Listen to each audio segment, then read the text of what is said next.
જેટલા મેક્સિમમ છે ને સારું. હવે તમારો પ્રશ્ન બીટી કપાસની અંદર જમણ આવે છે ને બધું ગળી જાય છે અને તમારું જે જીવવાથી પ્રશ્ન જીવવાથી બધું ગળી જાય છે એવું નથી.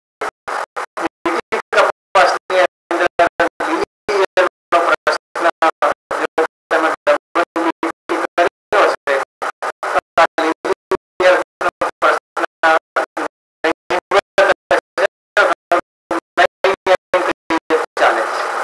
ફૂલ ભમરી ગળી જાય છે એનું બે ત્રણ કારણો છે. એક તો આ વાતાવરણ થોડું ગરમ છે એ પણ એક મોટો પ્રશ્ન છે અને વાતાવરણને લીધે એ થોડીક ફૂલ ભમરી ગળી જવાનો પ્રશ્ન ઉપસ્થિત થયો છે. અને તદુપરાંત ઘણી વાર એવું બને કે તમે રાસાયણિક ખાતરો અથવા જેના જે પોષક તત્વો છે એ પોષક તત્વો જમીનની અંદર પૂરતા પ્રમાણમાં ન હોય તો પણ એ જે ફૂલ ભમરી છે એ બેસવાને બદલે એ ગળી જવાનો પ્રશ્ન પણ ઉપસ્થિત થઈ શકે છે.